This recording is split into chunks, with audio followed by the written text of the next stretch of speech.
Brother, good morning. Om Shanti. Good morning sister. Om Shanti. ಖುಷಿ ಖುಷಿயா இருக்கீங்களா? குஷியா இருக்கேன் சிஸ்டர். இன்னைக்கு அப்பா சூப்பர் வரதானம் கொடுத்திருக்காரு சிஸ்டர். 5 விகாரங்களையும் எப்படி ஈஸியா வெல்ல முடியலாம் அப்படின்றத பத்தி கொடுத்திருக்காரு சிஸ்டர். சூப்பரா இருந்துச்சு வரதானம். ஓகே பிரதர், பாடமாக வாக்கியங்களை கேட்போம். அதுக்கான தேதி ஏப்ரல் 16, 2025, காலை முரளி பாப்தாதா மதுபன். ஓம் சாந்தி. இனிமையான குழந்தைகளே, தனது மனநிலையை பாருங்கள்.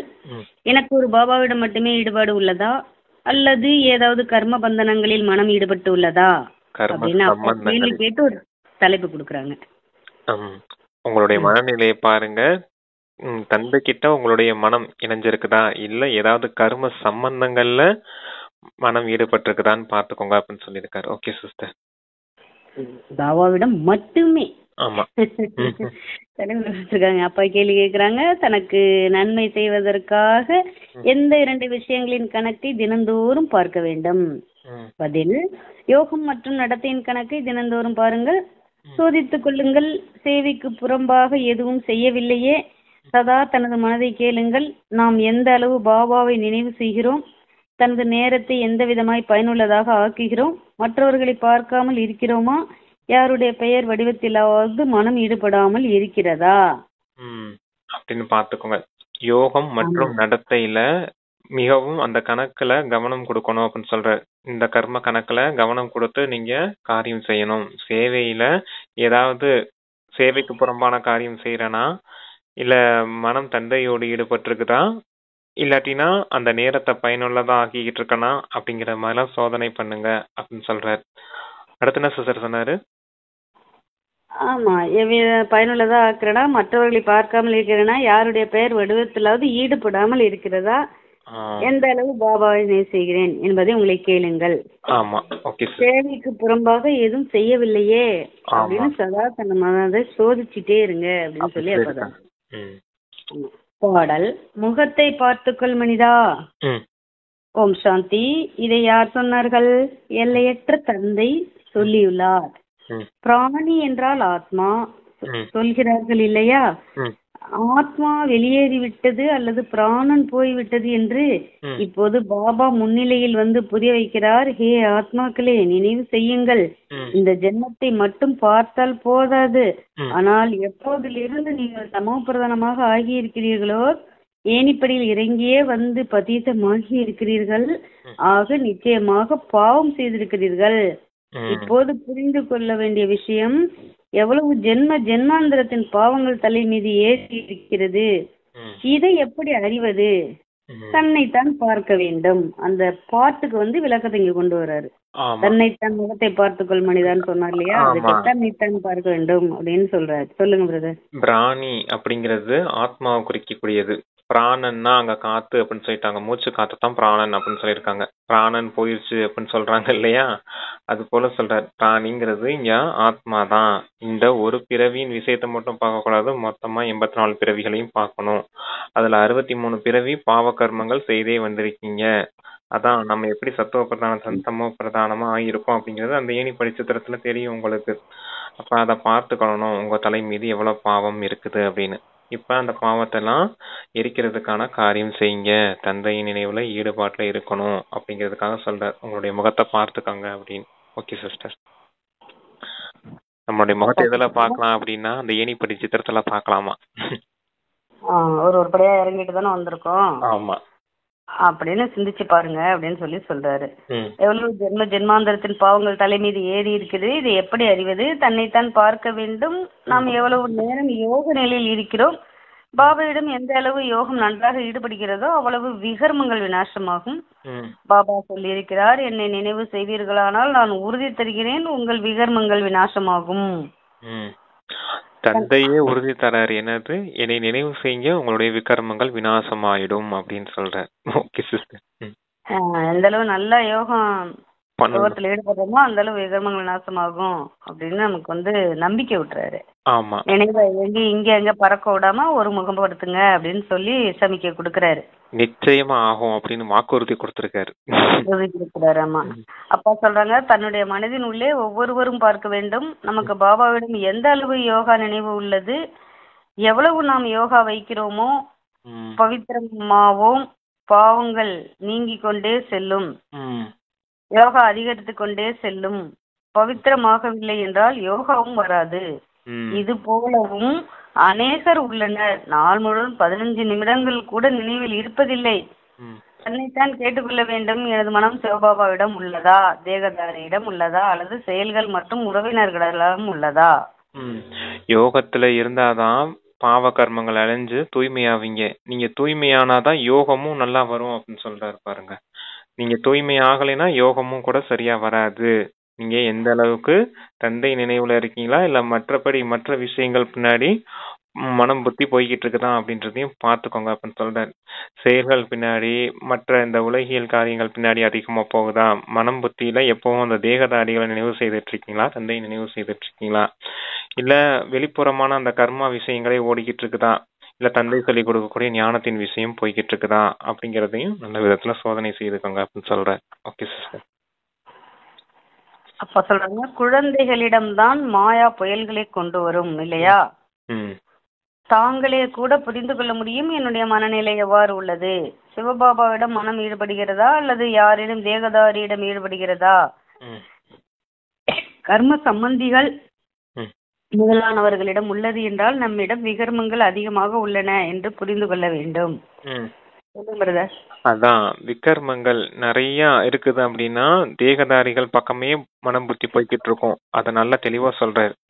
அப்ப கர்ம சம்பந்திகள் கிட்ட அதிகமான விஷயங்கள் மனம் ஈடுபட்டு இருக்க கூடாது, தந்தை நினைவுலயே இருக்கணும். தந்தை நினைவுல இருந்தா எத்தனை காரியம் உங்களுக்கு பெனிஃபிட்டா இருக்குது அப்படின்னா, ஒண்ணு விகர்மங்கள் விநாசமாகுது, நீங்களும் தூய்மையாகிறீங்க, யோகாவும் நல்லா வருது. அப்ப ஆத்மா திருப்தியோடையதான் இருக்கும். தேகதாரிகள் நினைச்சீங்கன்னா பாவ கர்மங்கள் உண்டாகும், தவறான காரியம் செய்வீங்க, மனம் புத்தியும் சோர்வடைஞ்சு போயிடும் அப்படிங்கிறதுக்காக அதை சொல்றாரு சிஸ்டர். புண்ணிய கணக்கும் கூடும் அப்படிங்கிற சமைக்க எனக்கு அப்பா கொடுத்தாங்க. சொல்றாங்க, அதனால் மாயா சாக்கடையில் தள்ளி விடுகின்றது. மாணவர்கள் உள்ளுக்குள் புரிந்து கொள்ள முடியும், நாம் பாஸ் ஆவோமா இல்லையா, நன்றாக படிக்கிறோமா இல்லையா, நம்பர்வாரோ இருக்கத்தான் செய்கின்றனர் இல்லையா, ஆத்மா தனக்கு நன்மை செய்து கொள்ள வேண்டும், பாபா வழிகாட்டுகிறார், நீங்கள் புண்ணிய ஆத்மா ஆகி உயர்ந்த பதவி பெற விரும்புகிறீர்கள் என்றால் அதில் தூய்மைதான் முதலாவது ஆகும். புண்ணிய ஆத்மா ஆகணும்னா அதுல முதன்மையானது எது, அந்த தூய்மை தான் அப்படிங்கறத சொல்ற. தூய்மை எப்படி ஆகிறது, தந்தை நினைவு செய்தா மட்டும்தான் தூய்மையாக முடியும் அப்படிங்கிறதுக்காக அதை சொல்றேன். Okay sister. செல்ஃப் எவாலுவேஷன் பண்ணிக்க சொல்லியிருக்காரு. நம்ம பாஸ் ஆகுமா ஃபெயில் ஆகுமா, பாபா நினைக்கிறோமா, எப்படி எந்த நம்பர்ல வருவோம், உள்ளுக்குள்ள நம்மளே என்ன செய்ய சொல்றாரு, கேள்வி கேட்டு செல்ஃப் எவாலுவேஷன் பண்ணிக்கிட்டு பண்ண சொல்றாரு. உதவி பெற விரும்புகிறீர்கள் என்றால் அது தூய்மைதான் முக்கியம். அப்பா சொல்றாங்க, வரும்பொழுது தூய்மையானவராகவும் திரும்பி போகும்போதும் தூய்மையானவராகத்தான் போக வேண்டும். தூய்மையற்றவர்கள் ஒருபோதும் உயர்ந்த பதவி பெற முடியாது. சதா தனது மனதை கேட்டுக்கொள்ள வேண்டும், நாம் எவ்வளவு பாபாவை நினைவு செய்கிறோம், நாம் என்ன செய்கிறோம், இல்லையெனில் நிச்சயம் பின்னால் அமர்ந்துள்ள மாணவர்களுக்கு மனதுக்குள் அரிக்கும் உயர்ந்த பதவி பெறுவதற்காகவே முயற்சி செய்கின்றனர். அதற்கேற்ற நடத்தையும் இருக்க வேண்டும் இல்லையா, கேள்வி கேக்குறாங்க. ஆமா, தூய்மை, அதாவது தூய்மைதான் முக்கியமான விஷயம். தூய்மையாதான் வந்தீங்க, இப்ப போகும்போதும் தூய்மையாதான் போகணும் வீட்டுக்கு. தூய்மையற்றவர்களுக்கு உயர்ந்த பதவி கிடைக்காது. இப்ப பின்னால் அமர்ந்திருக்கக்கூடிய மாணவர்களுக்கு கூட அந்த அளவுக்கு போதை இருக்கணும், நம்ம தூய்மையாகணும் அப்படின்னு. தூய்மையற்றவர்களா இருக்கோம் அப்படின்னா நம்ம எந்த அளவுக்கு உயர்ந்த பதவி அடைய முடியாதே அப்படின்னு நினைக்கணும் அப்படிங்கறத சொல்றாரு. நினைச்சீங்கன்னா தான் உங்களுக்கு அந்த பதவின்ற நினைவு இருந்தாதான் உங்களால புருஷார்த்தமே செய்ய முடியும் அப்படிங்கறத சொல்றேன். ஓகே சிஸ்டர், சரிவா. அப்பா சொல்றாங்க, அதற்கேற்ற நடத்தையும் இருக்க வேண்டும் இல்லையா, பாபாவை நினைவு செய்து தனது தலை மீதுள்ள பாவங்களின் சுமையை இறக்கி வைக்க வேண்டும். நினைவினால் அன்றி பாவங்களின் சுமையை இறக்கி வைக்க முடியாது. ஆக எவ்வளவு பாபாவிடம் நினைவின் ஈடுபாடு இருக்க வேண்டும். உயர்ந்தவரிலும் உயர்ந்த தந்தை வந்து சொல்கிறார், தந்தையாகிய என்னை நினைவு செய்வீர்களானால் விகர்மங்கள் விநாசமாகும். நேரம் அருகில் வந்து கொண்டே உள்ளது. சரீரத்தின் மீது நம்பிக்கை கிடையாது. திடீரென்று விபத்துகள் எப்படி எப்படியோ நடந்து விடுகின்றன. அகால மரணத்திற்கான முழு சீசனாக காலநிலை உள்ளது. ஆக ஒவ்வொருவரும் தன்னை சோதித்து தனக்கு நன்மை செய்து கொள்ள வேண்டும். அகால மரணம் அச்சானக்கான டிராமா. இது எந்த நேரத்துல சரீரத்தை விடுவோம்னே தெரியாது. விபத்து வந்துடும், இல்ல நோய் வாய்ப்பட்டு இறந்துடலாம், இல்ல ஏதாவது ஒரு காரியத்தினால சரீரத்தை விட வேண்டியதா ஆயிடும். அப்ப உங்களுக்கு நீங்களே நன்மை செய்து கொள்ளணும்னா இந்த ஒரு நேரத்திலே செய்துக்கோங்க அப்படின்னு சொல்றார். இது கூட அகால மரணத்துக்கான சீசனா இருக்குது அப்படின்னு சொல்றார். சரீரத்தின் மீது எந்த நிச்சயம் கிடையாது. ஒரு நொடி கூட வீணடிக்காம தந்தை நினைவுலையும் தந்தை சொல்லக்கூட ஸ்ரீமத் படி நடந்துக்கோங்க அப்படின்னு சொல்றாரு. ஓகே சிஸ்டர், உங்களுக்கு நீங்களே நன்மை செய்துக்கோங்க அப்படிங்கிறார். சொல்றாங்க முழு நாளின் கணக்கை பார்க்க வேண்டும். யோகம் மற்றும் நடத்தை பற்றி நாம் நாள் முழுவதும் எவ்வளவு பாவங்கள் செய்தோம்.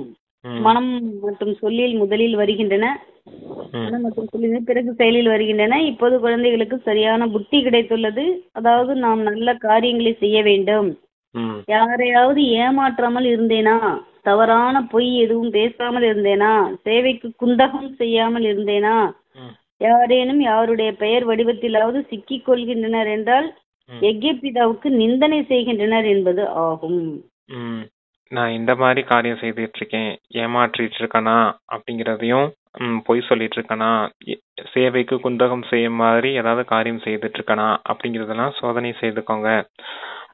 ஏதாவது பாவக்கரம் காரியம் ஆச்சு அப்படின்னா எகிப்தியாவுக்கும் அந்த இது கிடைக்கும், கெட்ட பேர் ஆயிடும் அப்படிங்கிறதுக்காக அது சொல்றாரு. எகிப்தியாவுக்கும் நிந்தனை செய்வதாகும் அப்படின்னு சொல்றாங்க. Okay sister. சொல்றாங்க பாபா சொல்கிறார், யாருக்கும் துக்கம் கொடுக்காதீர்கள், ஒரு தந்தை நினைவில் இருங்கள்.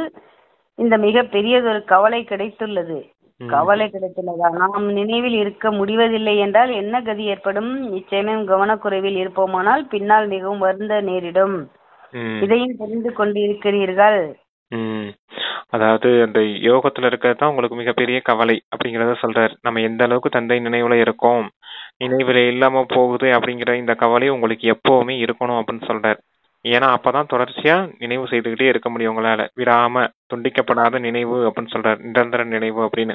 அந்த கவலை இருந்தாதான் உங்களுக்கு அந்த நினைவும் தொடர்ச்சியா இருக்கும் அப்படின்றத சொல்றாரு. Okay sister. சொல்றாங்க, அதாவது யார் நாடகத்தின்படி சாதாரண பதவி பெற இருக்கிறார்களோ அவர்கள் சாதாரண பதவிதான் பெறுவார்கள்.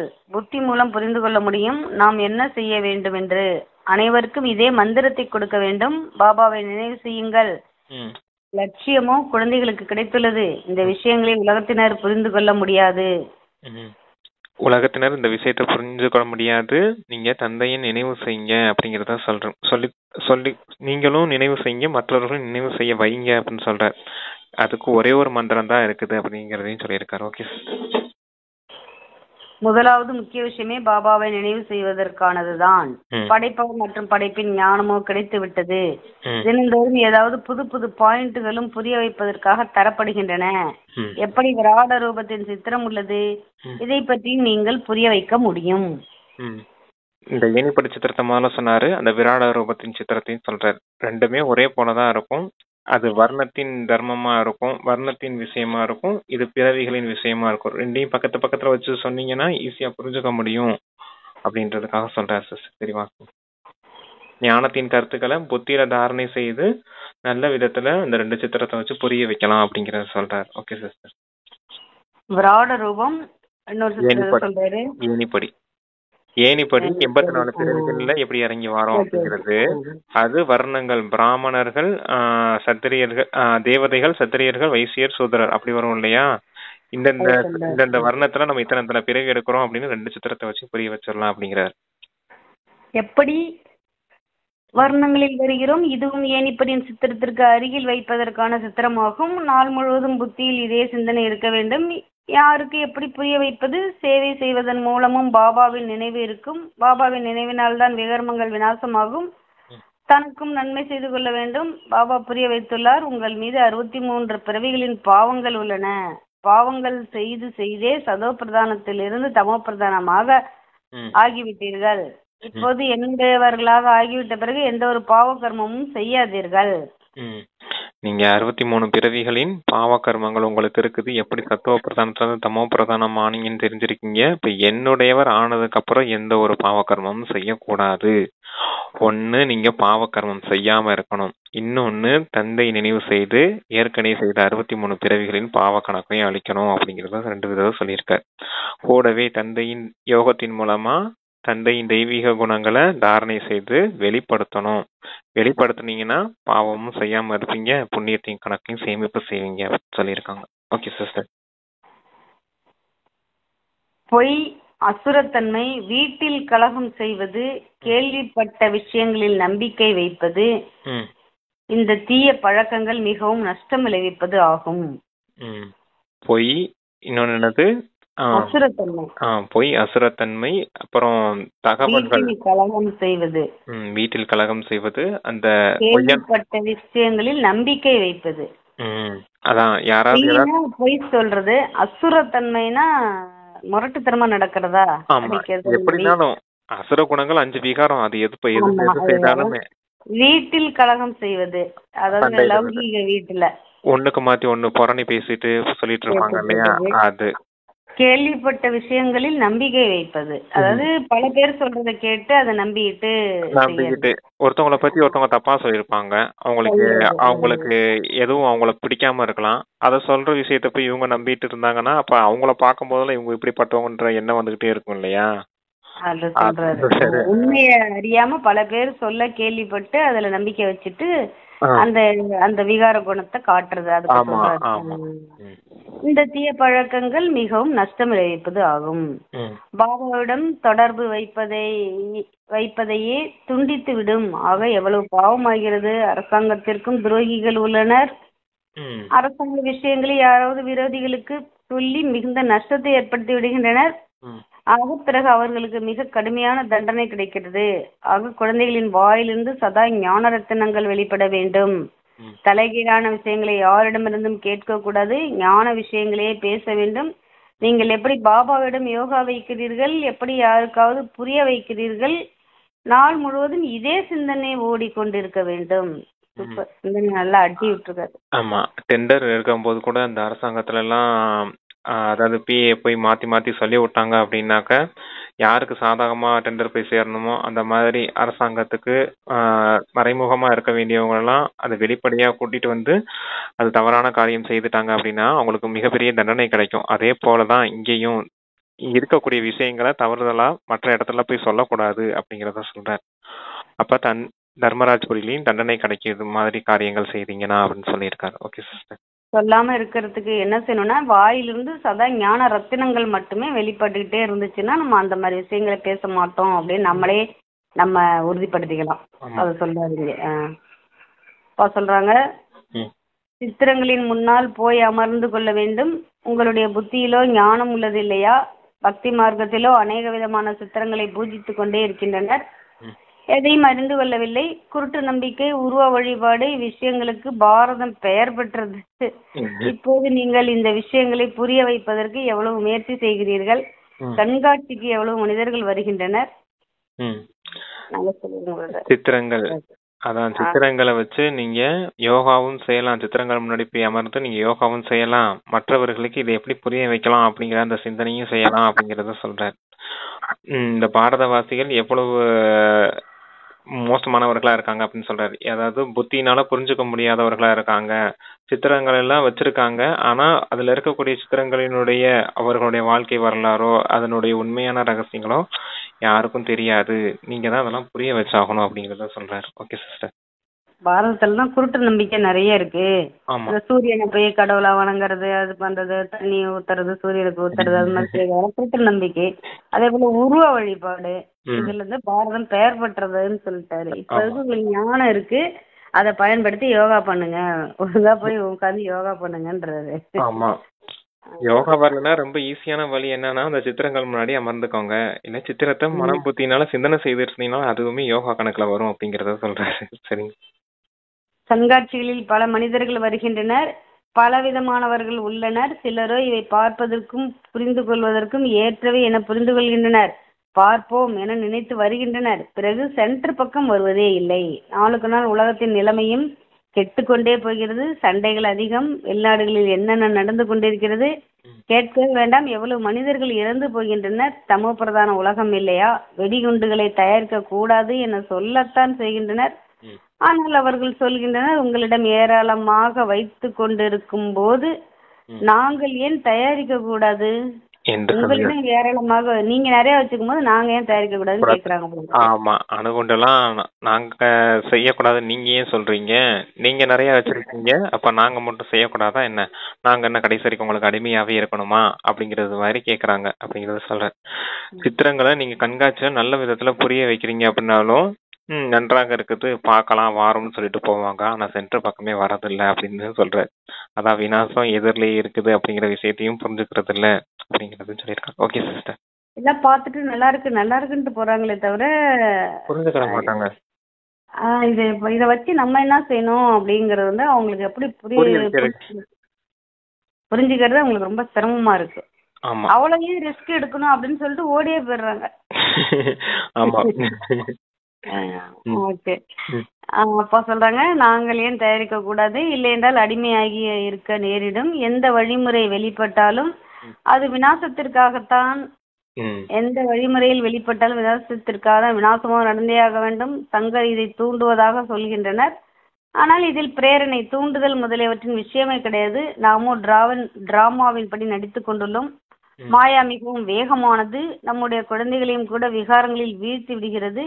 எவ்வளவு சொல்லி புரிய வைக்கப்படுகிறது. தேகத்தின் மீது அன்பு வைக்காதீர்கள், பெயர் வடிவங்களில் சிக்கிக் கொள்ளாதீர்கள். ஆனால் மாயாவும் அப்படி தமோ பிரதானமாக உள்ளது. சங்கர் தான் விநாசம் செய்விக்கிறார் அப்படின்ற மாதிரி சொல்லிட்டு இருக்காங்க. ஆனா அப்படிப்பட்ட விஷயம் எல்லாம் கிடையாது. சங்கர் மூலமா அழிவு ஏற்படும் அப்படின்னு சொல்லி வச்சிருக்காங்க இல்லையா? அதுவும் கூட கிடையாது. டிராமா படி நீங்க எல்லாரும் நடிச்சிட்டு இருக்கீங்க அப்படின்னு சொல்றாரு. முதல்ல இந்த தேகத்தின் மீது அன்பு வைக்காதீங்க அப்படின்றதையும் சொல்லியிருக்காரு. நீங்க உங்களுடைய தபஸ்யா யோக பலத்தின் மூலமா தான் இந்த முழு உலகம் விநாசமாக்கப்படுது. அது என்னமோ உண்மைதான் அப்படிங்கறதையும் சொல்றாரு. Okay sister. அதனால தேகத்தின் மீது அன்பு வைக்காதீங்க அப்படின்ட்டு இருக்காரு. தேகத்தின் மீது சிக்கிக்கொள்ள செய்கிறது. ஒரேடியாக மூக்கை பிடித்து விடுகிறது. தெரிவதே இல்லை. பாபா இவ்வளவு புரிய வைக்கிறார். ஸ்ரீமத் படி நடந்து கொள்ளுங்கள். ஆனால் நடப்பது இல்லை. ராவணனின் வழிமுறை உடனே புத்தியில் வந்து விடுகிறது. ராவணன் தனது சிறையில் இருந்து விடுவது இல்லை. பாபா சொல்கிறார், தன்னை ஆத்மா என உணருங்கள், தந்தையை நினைவு செய்யுங்கள், போதும். இப்போதோ புத்தியின் மூலம் நாம் சென்று விட்டோம். அரை கல்பத்தின் நோயிலிருந்து நாம் விடுபடுகிறோம். அங்கே இருப்பதோ நோயற்ற உடல். இங்கே எவ்வளவு நோயாளிகள்! இது பயங்கர நரகம் இல்லையா? அவர்கள் கருட புராணம் படிக்கின்றனர் என்ற போதிலும் படிக்கிறவர்களுக்கும் கேட்கிறவர்களுக்கும் புத்தி கொஞ்சமும் இல்லை. நீங்க இப்ப ஆத்மா அபிமானியாகி வீட்டுக்கு போகணும், அது ஞாபகம் இருக்கணும் அப்படின்னு சொல்றாரு. அதான் கருட புராணம் எல்லாம் படிச்சுட்டு இருக்காங்க. அதுல இந்த யம தர்மர் புரியல எந்த மாதிரி எல்லாம் தண்டனை கிடைக்கும் அப்படிங்கறது மாதிரி எல்லாம் கருட புராணம் படிக்கிறாங்க. இருந்தாலும் அவங்க புத்தியில எந்த விஷயமும் பதியறதும் இல்ல. தர்மராஜ்புரி எங்க இருக்குது, தண்டனை எங்க கிடைக்கும், யம தர்மன் தண்டனை கொடுப்பாரா, இப்படி விஷயங்கள்லாம் நிறைய எழுதி வச்சுட்டாங்க. அதனால அவங்க எந்த புத்தியில எந்த வித ஞானத்தின் அறிவும் இல்லாதவர்களா இருக்காங்க அப்படின்னு சொல்லியிருக்காங்க. Okay sister. ராவணன் மொத்தமா உங்களை விடுறதே கிடையாது. ராவணன் மொத்தமா உங்க சிறையில பிடிச்சு வச்ச மாதிரி பிடிச்சு வச்சிருக்கான் அப்படின்னு சொல்றாரு. இந்த தேகத்தின் விஷயத்துக்குள்ளே நம்ம மாட்டிருக்க காரணத்தினாலதான். அங்க தண்டனை கொடுக்கக்கூடியது கூட எல்லாமே இந்த ஆத்மாவுக்கு தண்டனை கொடுக்கறது மாதிரி இருக்காது. கருட புராணத்துல எல்லாமே தேகத்துக்கு தண்டனை கொடுக்கறது மாதிரி இருக்கும். நம்ம தான் இறந்து ஆத்மாவை வெளியேறி வந்துட்டோம் இல்லையா?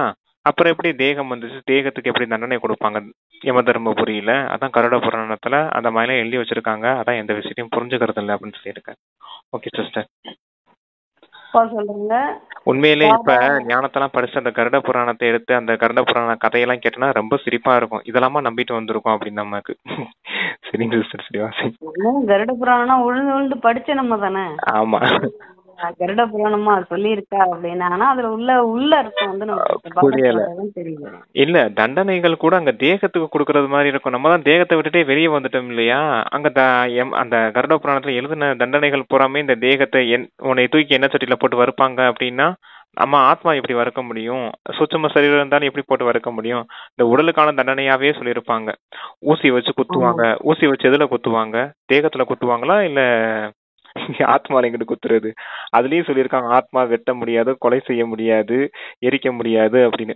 அதான் என்னென்ன வாய்க்கு வந்ததனோ என்னென்னமோ சொல்லி வச்சிருக்காங்க. எல்லாத்தையும் அப்பா வந்து சொல்லி தரும் போது நமக்கே புரியுது எவ்வளவு காமெடியா போய் இருந்திருக்கு இந்த பக்தி மார்க்கம் அப்படின்னு. சரி வாசிங்க. அப்பா சொல்றாங்க, முன்பெல்லாம் பக்தி நஷா, அதை கேட்கிறவர்களுக்கும் புத்தி கொஞ்சமும் இல்லை. பாபா தானே சொல்கிறார், முன்பெல்லாம் பக்தியின் நஷா எவ்வளவு இருந்தது, பக்தியினால் பகவான் கிடைப்பார் என்பதை கேட்டு குஷியாகி பக்தி செய்து கொண்டே இருக்கின்றனர். பத்தீத்தமாகின்றனர். பத்தீத்த பாவனா வாருங்கள் என்று அதனால் தான் அழைக்கின்றனர். பக்தி செய்கிறீர்கள், இதுவோ நல்லதுதான். பிறகு பகவானை ஏன் நினைக்கிறீர்கள்? பகவான் வந்து பக்தியின் பலனை கொடுப்பார் என நினைக்கின்றனர். என்ன பலன் தருவார் என்பது யாருக்கும் தெரியாது.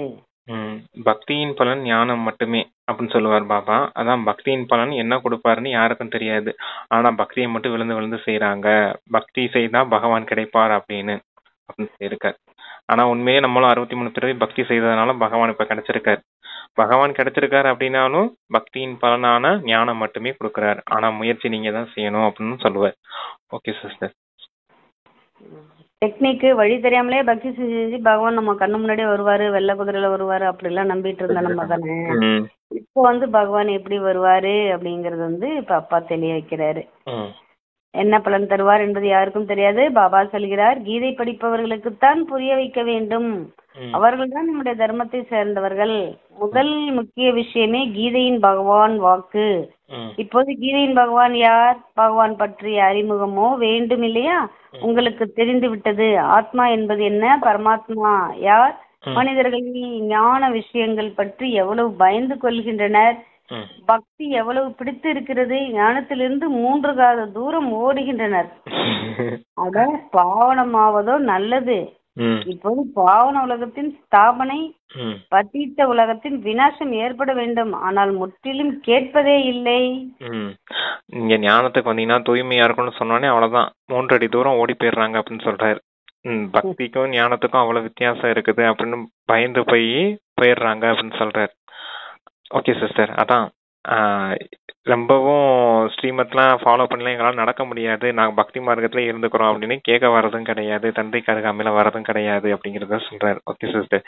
எல்லாருக்கும் அந்த தேக அபிமானத்தை விட முடியல அப்படிங்கிறதுக்காக தந்தைக்கிட்டே வர்றதில்ல அப்படின்றாரு. Okay sister. அதே போல கீதையின் பகவான் யாருன்னு தெரியல, அதனால இப்ப உங்களுக்கு தெரியணும் இல்லையா, அறிமுகம் வேணும் இல்லையா, பகவான் யாரு, கீதையின் பகவான் யாரு, பகவான் அறிமுகம் வேணும் இல்லையா, உங்களுக்கு தெரிஞ்சுட்டு அப்படின்னு சொல்லி சொல்றாரு. அவங்கதான் உங்களுடைய தர்மத்தன்னட சேர்ந்தவங்களா இருப்பாங்க, அவங்களுக்கு தான் நீங்க நல்ல விதத்துல புரிய வைக்கணும் அப்படின்னாரு. ஏன்னா கீதையின் பகவான் கிருஷ்ணன் கிடையாது, சிவ பரமாத்மா தான் அப்படின்னு சொல்லி புரிய வைக்கிறது ஈஸியா இருக்கும் அப்படின்னு சொல்றாரு. Okay sister. சொல்றாங்க, பாபாவின் கட்டளை தீயதை கேட்காதீர்கள், மாயாவின் கட்டளை சிவபாபாவின் ஞானத்தை கேட்காதீர்கள். பாபாவின் கட்டளை தீயதை கேட்காதீர்கள், மாயாவின் கட்டளை சிவபாபாவின் ஞானத்தை கேட்காதீர்கள். அப்படி வேகமாக மாயா அடி கொடுத்து விடுகிறது. புத்தியில் நிற்பதே இல்லை, பாபாவை நினைவு செய்ய முடிவதில்லை. உற்றார் உறவினர் தேகதாரிகளின் நினைவு வந்து கொண்டே இருக்கிறது. பாபாவின் கட்டளையை மதிப்பதில்லை, என்னை மட்டுமே நினைவு செய்யுங்கள் என்று பாபா சொல்கிறார். பிறகு கட்டளைக்கு கீழ்ப்படியாதவராகி எங்களுக்கு இன்னார் நினைவு வருகிறது என்று சொல்கின்றனர். பாபாவுடைய கட்டளை என்னை நினைவு செய்யுங்க அப்படின்னு சொல்றது, மாயாவோட கட்டளை செய்யாதீங்க அப்படின்னு சொல்லுது. அதனால பாபா சொல்றாரு, இந்த தேகத்தின் விஷயங்களை நினைக்க வேண்டியதில்லை, நீங்க தந்தை சொல்ற விஷயத்த மட்டும் கேட்டு நடந்துக்கோங்க அப்படின்னு சொல்றேன். Okay sister. உங்களுக்கு என்ன நினைவு வந்தால் கீழே விழுந்து விடுவார்கள். இந்த விஷயங்களிலோ வெறுப்பு வர வேண்டும்.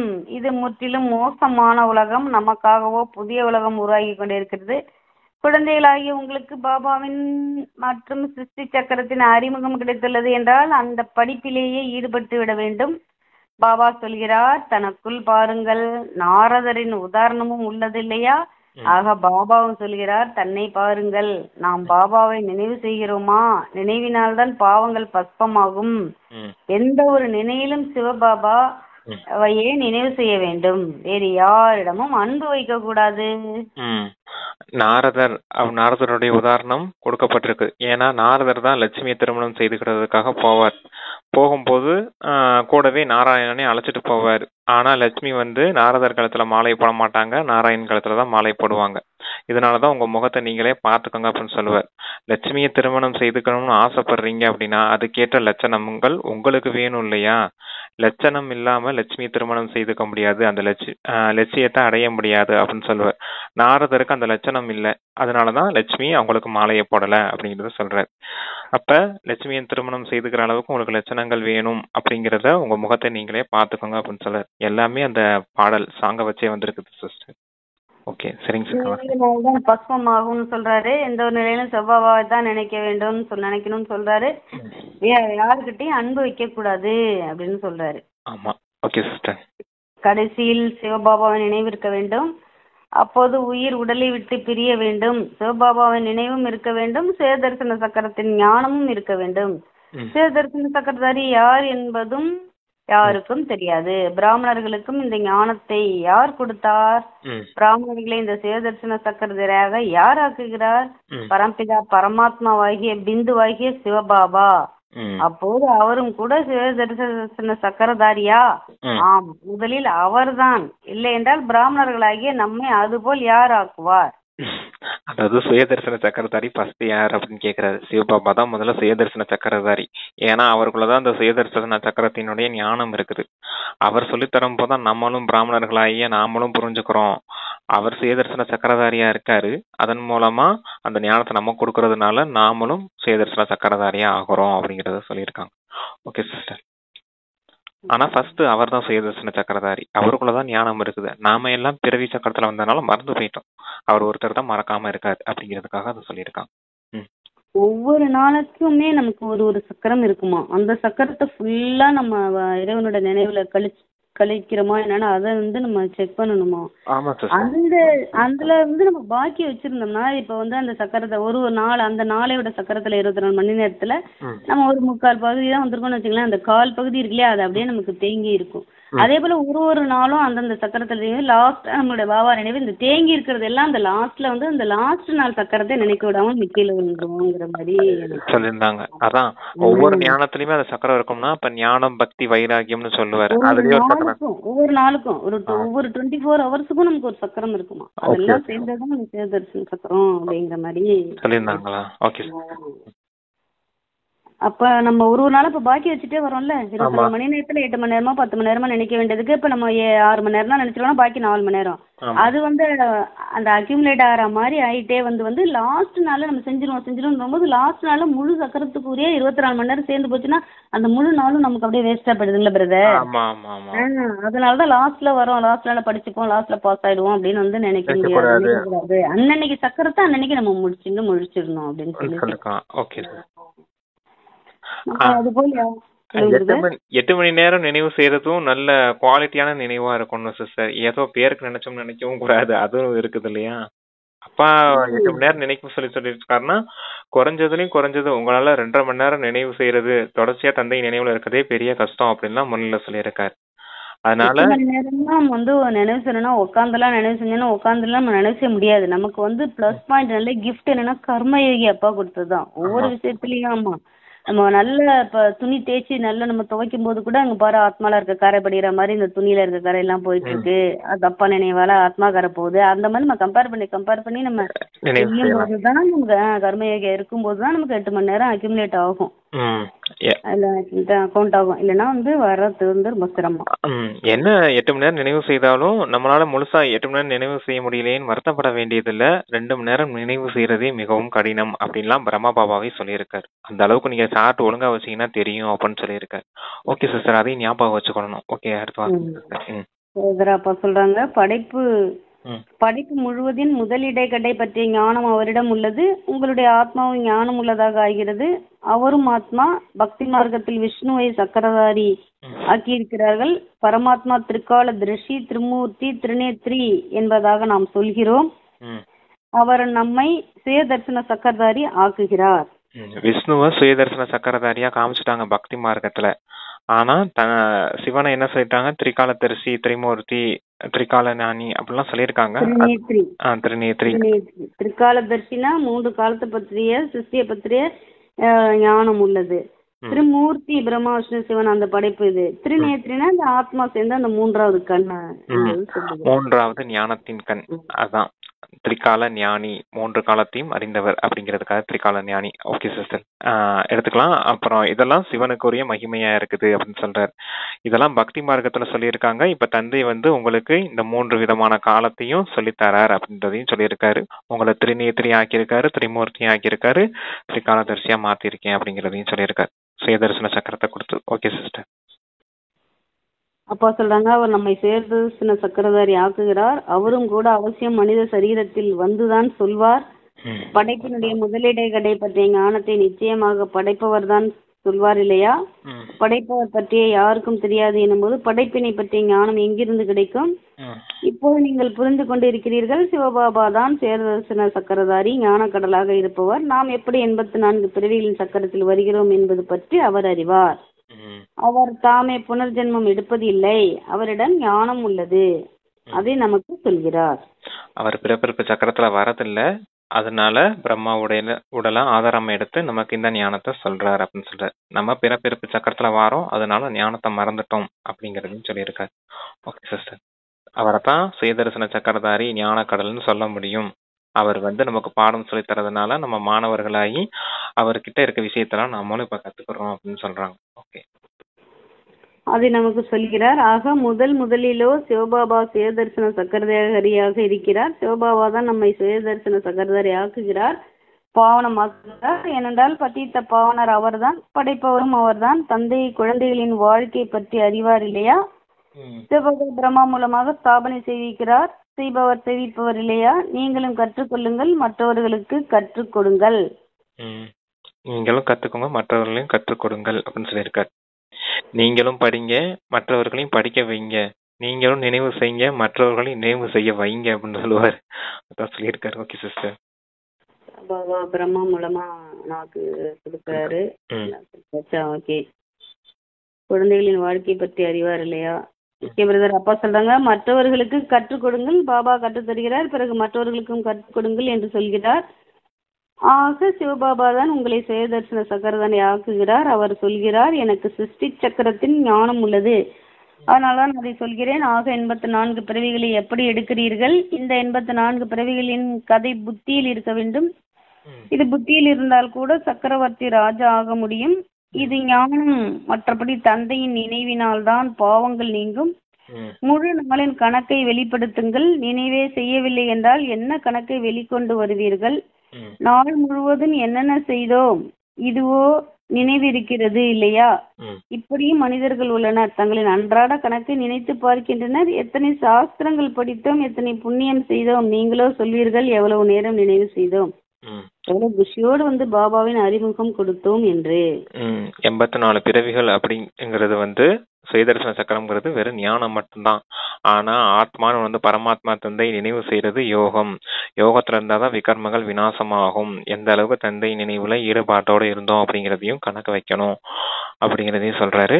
பக்தியில கூட மனிதர்கள் அன்றாட கணக்கெல்லாம் வைக்கிறாங்க. நம்ம என்ன புண்ணிய காரியம் செய்தோம், தானம் தர்மம் செய்தோமா, இல்ல எவ்வளவு நேரம் பக்தி செய்தோம் அப்படிங்கறது மாதிரிலாம் கணக்கெல்லாம் வைக்கிறாங்க. அதே போல நீங்களும் இப்ப கணக்கு வைக்கிறீங்க, நம்ம எந்த அளவுக்கு தந்தை நினைவுல இருந்தோம் அப்படிங்கறத நினைவு செய்றீங்க அப்படின்றத சொல்லியிருக்காரு சிஸ்டர். அவங்க இந்த அளவுக்கு நான் புண்ணிய காரியம் செய்தேன் அப்படின்னு பக்தி மார்க்கத்துல நினைவுக்கிறாங்க. அதே போல நீங்களும் இப்ப தந்தை நினைவுல எவ்வளவு புண்ணிய கர்மம் செய்தேன், சேவை செய்தனா, தந்தை நினைவுல இருந்தனா, நல்ல நடத்தையை வெளிப்படுத்தினா, அந்த மாதிரிலாம் நீங்களும் கணக்கு வைக்கணும் அப்படின்னு இருக்காரு. Okay sister. By realizing the oneself as a soul and by lovingly remembering the Father as a supreme soul, the sinful karmas accumulated over many possibles can be get destroyed. Okay? அப்படின்னு அவங்க கூட சொல்லிடுறாங்க அப்பா. Okay brother. அப்பா சொல்றாங்க, பாபாவிடமிருந்து கிடைத்துள்ள பாயிண்ட்களை பற்றி அடிக்கடி சிந்தனை செய்யுங்கள். கிடைத்துள்ள ஞானத்தை புத்தியில் நினைவு வையுங்கள். தினந்தோறும் முரளி படியுங்கள், அதுவும் மிகவும் நல்லது. முரளியில் உள்ள பாயிண்ட்கள் பற்றி அடிக்கடி சிந்தனை செய்ய வேண்டும். இங்கே வசிப்பவர்களை விடவும் வெளிநாடுகளில் வசிப்பவர்கள் அதிகமாக நினைவில் இருக்கின்றனர். பாரத நாட்டுல இருக்கிறத விட வெளிநாட்டுல இருக்கவங்க அதிகமா நினைவு செய்யறாங்கன்னு சொல்றாரு அப்பா.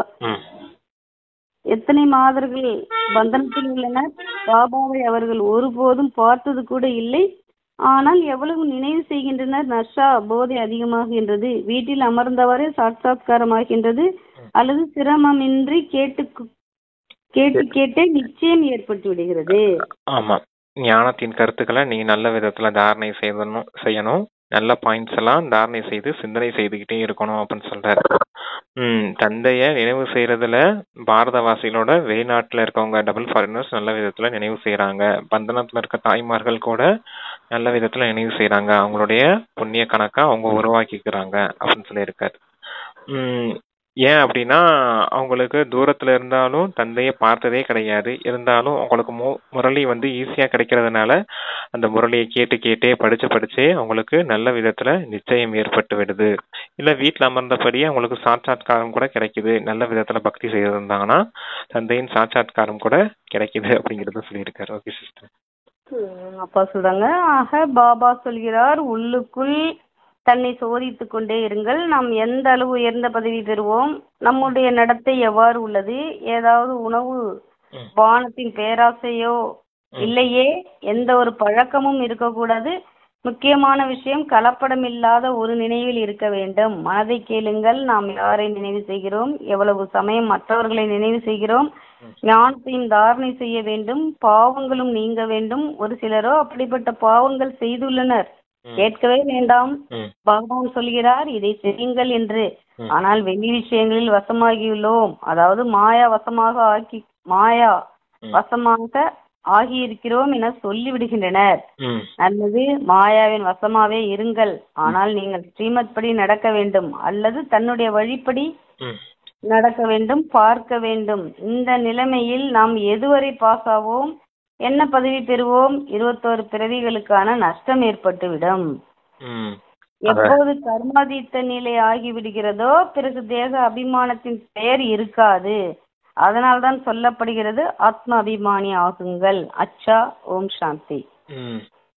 என்ன சொல்றாரு அப்படின்னா, நீங்க மாயாவின் வசமாவே இருங்க, ஆனா உயர்ந்த பதவி அடைய முடியுமா அப்படிங்கறதையும் பாத்துக்கோங்க அப்படின்னு சொல்றாரு. மாயாவின் வசமா இருக்கும், வெளி உலகத்தின் பந்தனம் இருக்குது, அந்த காரியம் செய்துகிட்டு இருக்கும், இந்த காரியம் செய்துகிட்டு இருக்கும்னு சொல்லிட்டே இருக்காங்க. அப்ப நீங்க மாயாவின் வசமாவே இருங்க, நல்லது, இருந்துட்டு போகட்டும். ஆனா மாயாவின் வசமா இருந்தீங்கன்னா இந்த மாதிரி தவறான கர்மம் நடக்கும், பாவ கர்மம் நடக்கும் அப்படிங்கறதையும் புரிஞ்சுக்கோங்க. அது உங்களுடைய மனதின் வழிபடி நடக்கிறதுனால அந்த மாதிரி மாயாவுக்கு வசமாகறீங்க. ஒண்ணு நீங்க மனதின் வழிபடி நடக்கணும், இல்ல ஸ்ரீமத் படி நடக்கணும். எந்த வழிபடி நடந்தீங்கன்னா உங்களுக்கு நல்லதுன்னு நீங்களே முடிவு பண்ணிக்கோங்க அப்படின்னு சொல்ற. எப்படியும் நீங்க கர்மாதீத்த நிலையை அடைஞ்சுதான் ஆகணும். தேக அபிமானத்தை விட்டுதான் ஆகணும். அதுக்குத்தான் ஆத்மா அபிமானி பயிற்சியை தந்தை கொடுத்திருக்கார். அப்ப நீங்க இப்பவே ஆத்மா அபிமானி பயிற்சியை செய்து கர்மாதீத்த நிலையை அடையலாம் இல்லையா அப்படிங்கறது மாதிரி கேட்டுக்காரு சிஸ்டர்.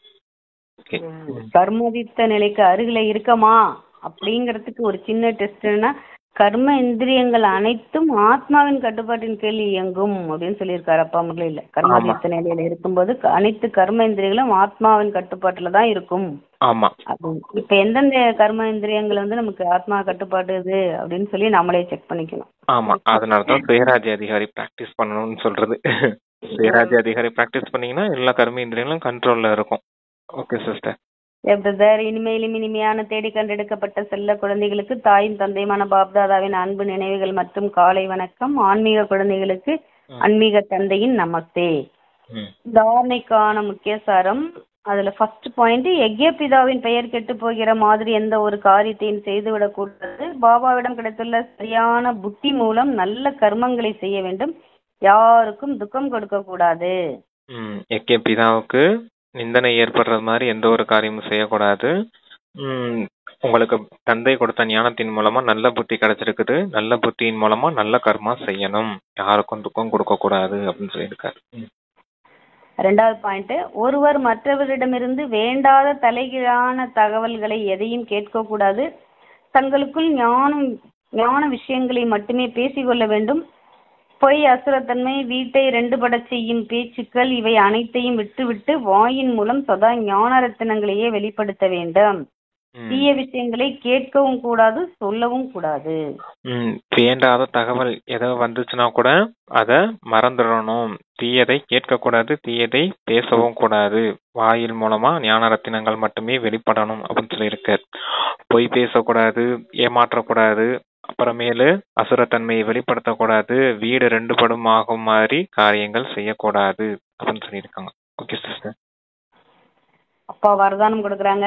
5 விகாரங்கள் என்ற விரோதிகளை மாற்றி சகயோகி ஆக்கக்கூடிய மாயாவை வென்றவராக உலகை வென்றவராக ஆகுக. அந்த 5 விகாரங்களையும் நமக்கு சகயோகியா மாத்த சொல்றாரு. இப்ப விரோதியா இருக்கு, அத சகயோகியா மாத்தி உலக ஜெயிங்க அப்படின்னு சொல்றாரு. அப்புறம் சொல்றாங்க, அப்பா விஸ்தாரம் கொடுக்குறாங்க. வெற்றியாளர் விரோதியின் ரூபத்தை அவசியம் மாற்றுவார். எனவே நீங்கள் விகாரங்கள் என்ற விரோதிகளை மாற்றி சகயோகி சுரூபமாக விடுங்கள். இதன் மூலம் அவை சதா உங்களுக்கு சலாம் செய்து கொண்டே இருக்கும்.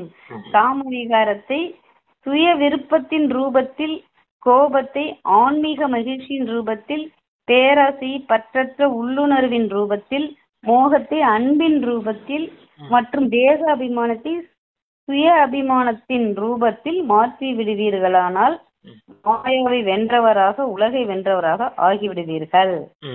வெற்றியாளர் எப்பவும் தங்களோட விரோதிகளின் ரூபத்தை மாற்றி விடுவாங்க. அதே போல நீங்களே வெற்றியாளரா இருக்கீங்க. உங்களுடைய விரோதி 5 விகாரங்கள், அதனுடைய ரூபத்தை இப்ப மாற்றி விடுங்க.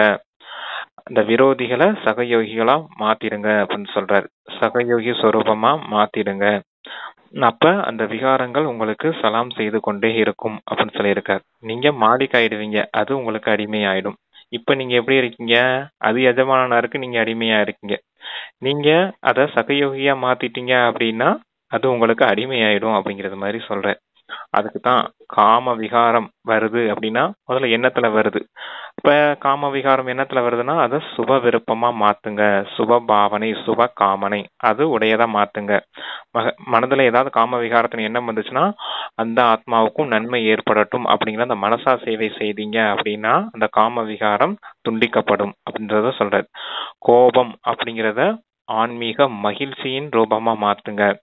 ஆன்மீக மகிழ்ச்சி அப்படிங்கிறது இந்த டிராமாவுடைய பாயிண்ட் தான். கல்பமா இந்த ஆத்மாக்கள் இப்படித்தான் கோவப்பட்டு பேசிட்டு இருக்காங்க, இதுக்காக நான் ஏன் கோவப்படணும், அவங்களுடைய பார்ட்டே அதுதான் அப்படின்னு புரிஞ்சுக்கிறது தான் ஆன்மீக மகிழ்ச்சியில இருக்குது. கல்பமா அந்த ஆத்மா இந்த மாதிரி பார்த்து பண்ணிக்கிட்டு இருக்குது அப்படிங்கிறது இந்த நினைவு வந்துருச்சுன்னா உங்களுக்கு கோபம் துண்டிக்கப்படும். அடுத்து பேராசை, பற்றற்ற உள்ளுணர்வுல இருங்க அப்படின்னு சொல்ற. இந்த பொருட்கள் மீது கொண்டதுதான் பேராசை. அந்த பொருள் மீது எதுக்கு உங்களுக்கு ஆசை? இதெல்லாமே அழியக்கூடியது. நீங்க அழிவற்ற ஆத்மா இந்த அழியக்கூடிய பொருட்கள் பின்னாடி போனா எப்படி? இது சரி கிடையாது. அதனாலதான் அந்த பற்றற்ற உள்ளுணர்வு ரூபத்துல இருங்க அப்படின்னு சொல்றாரு. இந்த மாதிரி இருந்தீங்கன்னா பேராசையும் துண்டிக்கப்படும். அடுத்து மோகம், தேகத்தின் உறவுகள் மீது ஏற்படக்கூடியதான் மோகம்.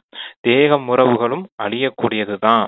அப்ப தேக உறவுகள் அழியக்கூடியதுன்னா அழியக்கூடிய உறவுகள் மீது நான் ஏன் மோகம் கொள்ளணும்? இது சுயநலத்தின் ரூபம். மோகம்ன்றது சுயநலத்தின் ரூபம். அப்ப எல்லாரும் ஆத்மாக்களா இருக்காங்க. ஆத்மாக்கள் அழிவற்றவர்கள். அந்த அழிவற்ற ஆத்மா மீது அன்பு செலுத்துங்க. அப்ப மோகத்தை துண்டிக்கணும்னா அன்பு வரணும் அப்படிங்கறத சொல்லியிருக்காரு. எல்லாரும் என்னுடைய சகோதர ஆத்மா அப்படிங்கிற அன்பு வரணும் அப்படின்ட்டு இருக்காரு. அப்புறம் தேக அபிமானம், இந்த தேகத்தை நானும் நினைக்கக்கூடிய ஒரு அபிமானம், அதுதான் பிரச்சனை. அந்த தேக அகங்காரம் அப்படின்னு சொல்றாரு இல்லையா? அப்ப இந்த தேக அகங்காரத்தை முடிக்கணும் அப்படின்னா என்ன காரியம் செய்யணும்? சுய அபிமானம், அதாவது சொமான்ல இருங்க அப்படின்னு சொல்றாரு. இந்த தேகம் நான் அப்படின்னு நினைக்கும் போது நான் கலெக்டரா இருக்கேன், நான் டாக்டரா இருக்கேன், நான் லாயரா இருக்கேன், நான் மினிஸ்டரா இருக்கேன் அப்படிங்கிற இந்த தேக ரீதியான அகங்காரம் தான் வருது. அதுக்கு பதிலா நீங்க மாஸ்டர் சர்வ சக்திவான், மாஸ்டர் ஞான சூரியன், நான் மாஸ்டர் விஸ்வ கல்யாணக்காரி, இப்படி இந்த ரூபத்துல வந்தீங்கன்னா ஆத்ம அபிமானி நிலை, சுயத்தின் அபிமான நிலை வரும். அப்ப தேக அபிமானத்தை முடிக்கணும், சுய அபிமானத்துல இருங்க அப்படின்னு சொல்றாரு. இந்த 5 விகாரங்களையும் தந்தை கொடுத்த ஞானத்தின் மூலமா சகயோகி ஆக்குங்க. அப்ப நீங்க மாயை வென்றவர்களா உலகத்தை வென்றவர்களா ஆயிடுவீங்க அப்படின்னு சொல்லியிருக்காரு. Okay sister. தேகம், அது லாஸ்ட் அந்த 3 விகாரமும் தேகம், தேக உறவுகள், தேக பொருட்கள், அகங்காரம், பற்று, பேராசை, இத 3ஐயும் முடிச்சாதான் காமமும் கோபமும் முடியும். நீங்க வெறும் காமத்தை விட முடியல, கோபத்தை விட முடியலன்னா விட முடியாது. பற்று, பேராசை, அகங்காரம் முதல்ல முடிஞ்சாதான் இந்த காமத்தையும் கோபத்தையும் விட முடியும். அதையும் நல்ல எச்சரிக்கையோட புரிஞ்சுக்கோங்க. Okay sister. ஸ்லோகன் கொடுக்குறாங்க. உண்மையான தங்கத்தில், அதாவது ஆத்மா உண்மையான தங்கத்தில் எனது என்பதுதான் அலாய். அலாய்னா கலப்படமாகும். அது மதிப்பை குறைத்து விடும். எனவே எனது என்பதை முடித்து விடுங்கள். தங்கத்துல கலப்படம் சேர்த்தா அது மதிப்பு குறைஞ்சு போயிடும். அதே போலதான் நீங்க தங்க புத்தி உடையவரா இருக்கீங்க. தங்க புத்தி உடையவரா இருக்க நீங்க உங்களுக்குள்ள எனது அப்படின்ற விஷயம் வந்துச்சுன்னா அது உங்களுடைய தங்க புத்தியில கலப்படம் சேர்க்கறது மாதிரி தங்கமாக விடாது. அதுல கலப்படம் இருந்தே இருக்கும். அதனால இந்த எனது அப்படிங்கறத முடிச்சிருங்க அப்படின்னு சொல்றாரு. எனது அப்படிங்கிறது பற்றின் ரூபம். அந்த பற்று வந்துச்சுன்னா மற்ற எல்லா விகாரங்களும் வந்துடும் அப்படிங்கிறதுக்காக அதை சொல்றேன். எனது எங்க வந்துச்சோ அங்க நான் வந்துடும். நானுங்கிறது அகங்காரம். அந்த நான்கிற அந்த தேக அகங்காரம் வந்துருச்சுன்னா அடுத்து அந்த உறவுகள் மீதும் அந்த பொருட்கள் மீதும் திரும்ப திரும்ப போய் மாட்டிக்கிறதுக்கு காரணமே அந்த எனது அப்படிங்கிறது தான். அதனால அந்த மூலத்துல அந்த எனது அப்படிங்கிறத முடிச்சிடுங்க அப்படின்னு சொல்றாரு. Okay sister. அவ்வக்த சமிக்கை இணைந்த ரூபத்தின் ஸ்மிருதி மூலம் சதா வெற்றியாளராகுங்கள். ஒருபோதும் எந்த ஒரு காரியத்திலும் அல்லது சேவையிலும் எப்போது தனியாக இருப்பதாக அனுபவம் செய்கிறீர்களோ அப்போது கலைத்து விடுகிறீர்கள். பிறகு 2 புஜங்கள் உள்ளவரை துணையாக ஆக்கிக் கொள்கிறீர்கள். 1000 புஜங்கள் கொண்டவரை மறந்து விடுகிறீர்கள். எப்போது 1000 புஜங்கள் உள்ளவர் தமது பரந்தாம வீட்டை விட்டு உங்கள் துணையாவதற்காக வருகிறாரோ அப்போது அவரை உங்களுடன் இணைந்தவராக ஏன் வைத்துக் கொள்வது இல்லை? சதா புத்தி மூலம் இணைந்த நிலையில் இருப்பீர்களானால் சகயோகம் கிடைத்துக் கொண்டே இருக்கும். அதாவது எந்த ஒரு காரியம் செய்தாலும் சரி, எந்த ஒரு சேவை செய்தாலும் சரி, நம்ம தனியா இருக்கோம் அப்படின்னு நினைச்சிட்டீங்க அப்படின்னாலே கலைப்படைஞ்சிருவீங்க அப்படின்னு சொல்றாரு. அதனால நீங்க எப்போதும் தனியா இருக்கணும்னு நினைக்காதீங்க. தனியா இருக்கீங்கன்னு நினைச்சாலே 2 புஜங்கள் உடையவரை துணையாக வச்சுக்கிறீங்க. ஆனா 2 புஜங்களை துணையாக வைக்கிறதுக்கு பதிலா 1000 புஜங்கள் உடையவரை ஏன் துணையா வச்சுக்கிறது இல்ல? 2 புஜங்கள் உள்ளவரை துணையாக ஆக்கினா யாரையாவது தேகதாரிய நினைக்கிறோம். அதுக்கு பதிலா 1000 புஜங்கள் உடையவராகிய தந்தைய துணையா வச்சுக்கோங்க அப்படின்னு சொல்றாரு. 1000 புஜம் கொண்டவர் உங்களுக்கு அங்க பரந்தாம வீட்டுல இருந்து இறங்கி வந்து உங்களுக்கு துணைவராகி வந்திருக்கார். அப்ப ஏன் அவரை நீங்க துணையா வச்சுக்க கூடாது? அவரை புத்தியின் மூலமா துணையாவே வச்சிருந்தீங்க அப்படின்னா எப்பவுமே உங்களுக்கு சகயோகம் கிடைச்சிட்டே இருக்கும் அப்படின்னு சொல்லியிருக்காரு. எனக்கு எப்பவுமே இந்த தனிமையா இருக்க ஃபீலிங்ஸ் எல்லாம் ஆரம்ப காலத்துல வந்துட்டே தான் இருந்துச்சு. அது என்ன காரணம் அப்படின்னா அந்த லோன்லினஸ் ஃபீல் ஆகிக்கிட்டே இருக்கும். என்ன எல்லாத்துல இருந்து விலக சொல்றாரு, அன்பாருங்க விலகிருங்கன்னு சொல்றாரு. நம்ம விலகுறோம் அப்படின்னு இந்த தேக உறவுகள், தேக பொருட்கள் வந்து விலகி போகும்போது நம்ம ஏதோ தனிமை ஆயிட்டோமோ அப்படிங்கறது மாதிரியே ஃபீல் ஆகிட்டே இருக்கும். அதனாலதான் 2 புஜங்கள் உடைய துணையா வச்சுக்கிடாதீங்க. 1000 புஜங்கள் உடைய பரமாத்மா கூடவே இருக்காரு, அவரை துணையா வச்சுக்கோங்க அப்படின்னு சொல்லியிருக்காரு. இத படிச்சனே எனக்கும் குஷி வந்துருச்சு. Okay sister. Okay brother. Okay, ரொம்ப அருமையான முரளி கொடுத்த பாபாக்கு நன்றி. வாய்ப்பு ஏற்படுத்தி கொடுத்த சரவணா பாய்ஜிக்கு நன்றி. சகயோகம் செய்த உள்ளங்கள் அனைவருக்கும் நன்றி. Thanks brother. Om Shanti. Thank you sister. Om Shanti. Thank you Baba.